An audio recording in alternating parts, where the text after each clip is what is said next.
مبارکہ کا حصہ تلاوت کیا ہے، اللہ تعالیٰ نے ارشاد فرمایا کل نفس ذائقۃ الموت، ہر نفس نے، ہر جان نے موت کا ذائقہ چکھنا ہے۔ جتنے بھی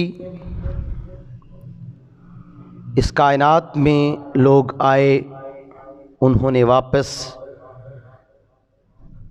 اپنے رب کے پاس جانا ہے، اور ہم سب کو ان تمام چیزوں کی تیاری کرنی چاہیے، عبادات کی کثرت کرنی چاہیے، زیادہ سے زیادہ نبی رحمت،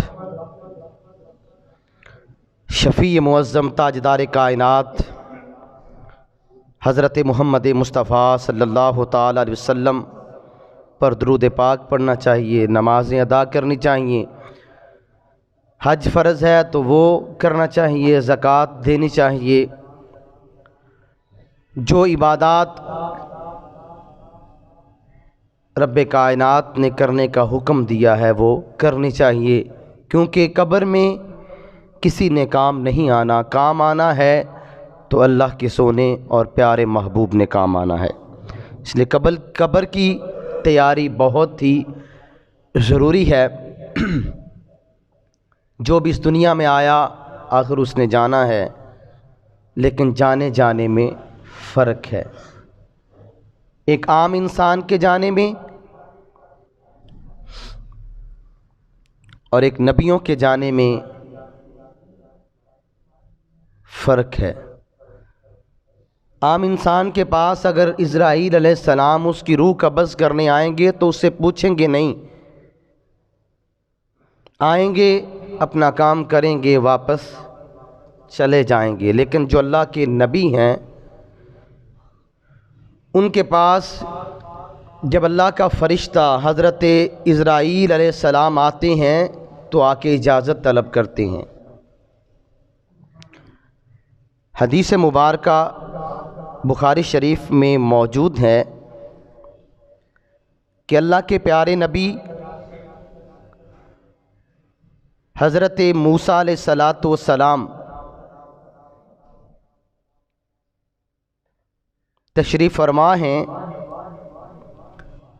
حضرت اسرائیل علیہ السلام آپ کی روح قبض کرنے کے لیے آئے، آ کر عرض کرنے لگے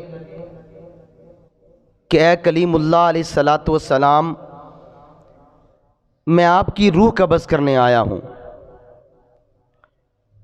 تو حضرت موسیٰ علیہ السلام اللہ کے جلالی پیغمبر تھے،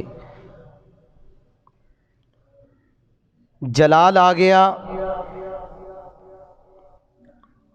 اور ایک تھپڑ حضرت اسرائیل علیہ السلام کے منہ پر مارا۔ جب تھپڑ لگا آنکھ باہر نکل آئی،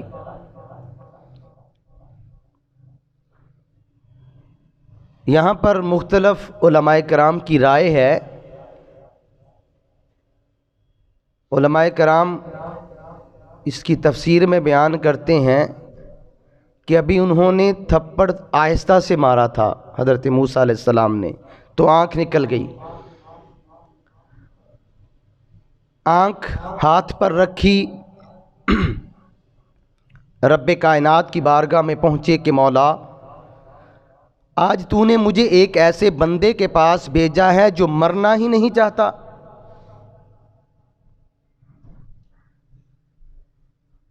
اس نے تھپڑ مار کر میری آنکھ نکال دی ہے۔ فرمایا کہ اسرائیل پریشان نہ ہو، آنکھ میں دے دیتا ہوں، اب دوبارہ میرے کلیم کے پاس جا اور جاتا ہوا ایک بیل ساتھ لے جا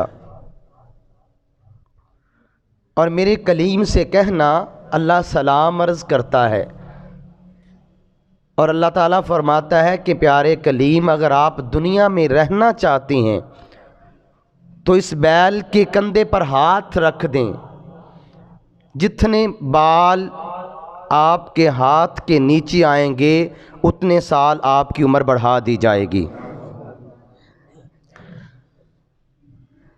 اب حضرت اسرائیل علیہ السلام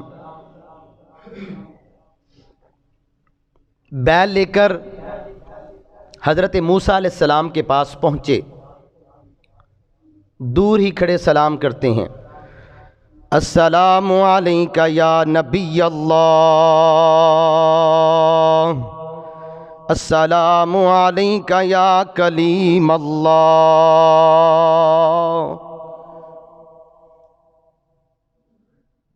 حضرت موسیٰ علیہ السلام نے فرمایا کہ آ جاؤ، اب کس لیے آئے ہو؟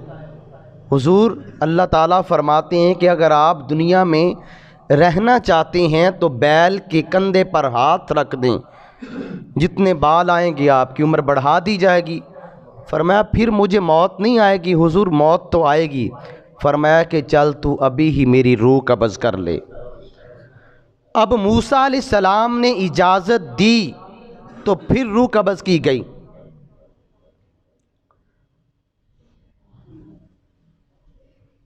یہاں سے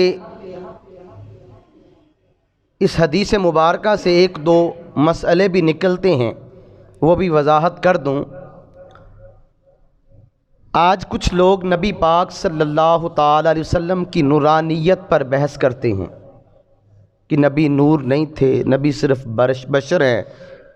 ہم ان جھگڑوں میں نہیں پڑتے، ہم نبی پاک علیہ السلام کو نور بھی مانتے ہیں اور حضور کو بشر بھی مانتے ہیں۔ وہ کہتے ہیں کہ اگر نبی نور ہوتے، کچھ لوگوں کا نظریہ ہے نا، اگر نبی نور ہوتے تو غزوہ احد میں نبی پاک علیہ السلام کے دانت مبارک کی ایک چپر شہید ہوئی، خون نکلا۔ اگر نور ہوتے تو دانت شہید نہ ہوتے، خون نہ نکلتا۔ وہ ذرا یہاں پر رکیں اور بخاری شریف کی اس احادیث مبارکہ پر غور کریں۔ کیا اسرائیل علیہ السلام کی آنکھ نکلی یا نہیں نکلی؟ بخاری میں موجود ہے کہ اسرائیل علیہ السلام کی آنکھ نکلی اور اللہ نے پھر عطا فرمائی۔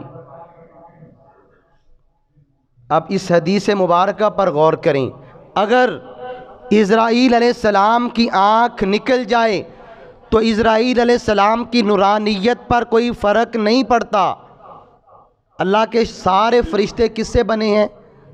نور سے بنے ہیں۔ مسلم شریف کی حدیث مبارکہ ہے کہ اللہ کے سارے فرشتے نور سے بنے ہیں۔